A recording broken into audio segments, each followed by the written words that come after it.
축구를 보다 보면 프리킥 상황에서 심판이 이렇게 벽의 위치를 정해주는 것을 볼 수 있는데요. 그 거리는 9.15m라고 합니다. 근데 9m면 9m, 10m면 10m지 왜 하필 복잡하게 9.15m로 규정했을까요? 사실 9.15m인 이유는 단위의 차이 때문에 생긴 것입니다. 정확한 표기는 10야드인데요. 축구라는 스포츠가 시작된 영국에서는 거리 단위를 야드로 사용해왔기 때문에 프리킥 벽의 거리인 10야드, 대략 9.15m가 되는 것이죠. 프리킥 벽의 거리가 10야드, 9.15m인 이유는 바로 마그너스 효과 때문에 생긴 것입니다. 마그너스 효과라고 하면 어렵게 느껴지지만 소위 감차인 가마차기 그리고 바나나킥 등의 공이 휘어져 날아가는 이 현상의 원인이 바로 마그누스 효과입니다. 이 마그누스 효과가 발생하게 되는 지점, 즉 가마차기가 본격적으로 시작되면서 공의 속도가 느려지고 방향이 변하는 곳이 약 10야드, 9.15m라고 합니다. 눈치채셨겠지만 수비수가 공과 너무 가깝게 벽을 세우게 되면 공격수가 찬 공에 수비수가 강하게 맞고 치명적인 부상을 당할 위험이 높기 때문인데요. 머리, 명치 등과 같은 급소도 공을 강하게 맞게 되면 위험할 수 있지만 남자분들이시라면 꼭 지켜야 할 급소가 하나 더 있죠. 가까운 거리에서 공격수가 찬 공에 그곳을 맞기라도 한다면 호두까기 인형이 따로 필요 없을 정도로 큰 고통을 수반하고 심각할 경우는 이세를 얻지 못할 수도 있겠죠. 아이 고자라니! 내가 고자라니! 그래서 안전 차원에서 축구 공의 방향이 변하며 속도가 점점 느려지기 시작하는 구간인 10야드, 즉 9.15m 뒤에 수비벽을 쌓게 하여 공을 맞았을 때도 상대적으로 안전한 거리를 확보하는 것입니다. 그럼 9.15m 프리킥 벽의 거리는 어떻게 잴까요? 축구 경기를 보다 보면 프리킥 상황에서 심판이 별다른 장비를 사용하지 않고 수비벽의 위치를 정해주는 것을 보셨을 텐데요. 수비벽을 세우기 위해 어딘가 거리를 알아볼 수 있는 표시라도 있는 것일까요? 수비벽의 위치를 정하는 것은 바로 심판의 마음대로입니다. 걸음수로 정하던 그저 감에 의존해서 거리를 정하던 수비 선수가 세운 벽이 10야드 9.15m 안으로 들어오지 않도록 하여 선수를 보호하는 것이 심판의 재량이자 책임인 것이죠. 그럼 왜 공과 수비벽의 사이를 정확하게 재지 않을까요? 바로 경기의 원활한 진행을 위해서인데요. 프리킥 벽을 세우며 시간을 흘려보내는 것이 어떤 팀에게는 이득이, 다른 팀에게는 손해가 될 수 있기 때문에 대략적인 거리를 파악하여 경기 진행에 차질이 없도록 하는 것이죠. 그럼에도 불구하고 수비수가 골대로 날아가는 공의 궤적을 막기 위해서 이기고 있는 팀은 시간을 끌기 위해 구렁이 담 넘어가듯 일부러 슬금슬금 앞으로 기어나오곤 하는데요.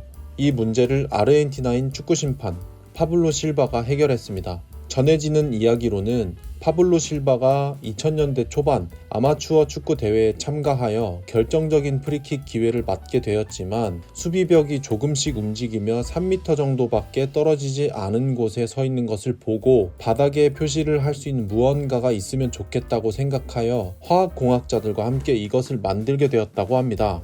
그것이 바로 요즘 심판들의 허리춤에서 종종 볼 수 있는 베니싱 스프레이인데요. 심판은 프리킥이 시작되기 전 공과 수비벽의 위치를 표시하여 선수들과 심판 사이에 쓸데없는 실랑이로 인해 허비되는 시간을 줄이고 선수들의 호두도 단단히 지켜줄 수 있게 되었죠. 베니싱 스프레이는 2011년 코파 아메리카에 처음 사용되었고 2012년 공식적으로 심판 장비로 승인되며 원활한 경기 진행을 돕고 있습니다. 어쨌든 수비벽의 거리를 재는 것은 많은 분들이 어림짐작하신 것처럼 경기장 바닥에 있는 이 무늬가 아니라 심판의 재량이었던 것입니다. 그럼 경기장 잔디에 생긴 이 무늬는 도대체 무엇일까요? 우리가 축구 경기장에 가거나 TV, 휴대폰으로 축구 경기를 보다 보면 푸른 잔디에 이런 패턴이 있는 것을 알 수 있는데요. 원형 모양, 체스판 모양 혹은 아무 무늬가 없는 것도 있죠. 이것은 바로 잔디깎기 기계가 잔디를 깎는 방향에 따라 생기는 무늬랍니다. 잔디깎기 기계가 원형 모양으로 깎을 경우는 이렇게, 방향을 가로 세로로 교차하며 깎을 경우는 이렇게, 같은 방향으로 깎을 때는 이런 모양이 생기는 것이죠.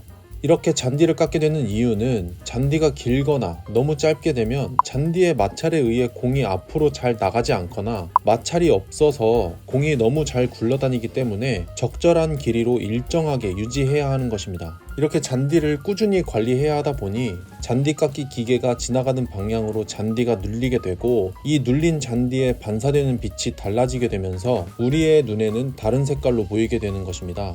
사실은 모두 같은 잔디였던 것이죠. 이렇게 많은 패턴 중에서도 위아래로 수직인 무늬가 많은 이유는 오프사이드 반칙을 수월하게 잡아낼 수 있기 때문입니다. 물론 이 무늬로 잔디를 깎는 것은 피파의 권고사항, 즉 구단의 선택사항이지만 공정한 경기, 그리고 아무래도 원형 등의 복잡한 무늬보다는 관리하기 편한 측면이 있기 때문에 꽤 많은 구단이 이 무늬를 많이 사용하고 있죠. 그럼 다른 구기 종목에는 찾기 어려운 오프사이드가 축구에 왜 생긴 것일까요? 현재의 오프사이드 규칙을 간단하게 설명하자면, 우리 팀의 선수가 공을 찰 때 공을 받는 선수와 골대 사이에 상대방 수비수가 골키퍼를 포함한 2명 이상 있어야 하는 것인데요. 수비수가 1명만 남아있다면 오프사이드 반칙이 선언되는 것이죠. 이런 규칙이 생기게 된 배경은 약 200여 년 전으로 거슬러 올라가야 합니다.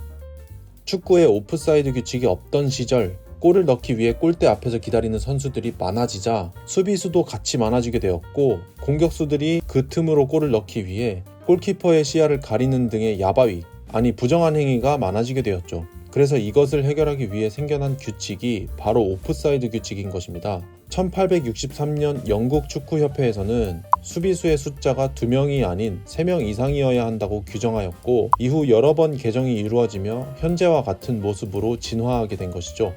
이렇게 오프사이드 규칙을 적용하게 됨으로써 득점수는 적어졌지만 공격수가 오프사이드 룰을 뚫어내기 위해서, 그리고 수비수가 오프사이드 룰을 적극적으로 이용하면서 다양한 전술이 발달하게 되었죠.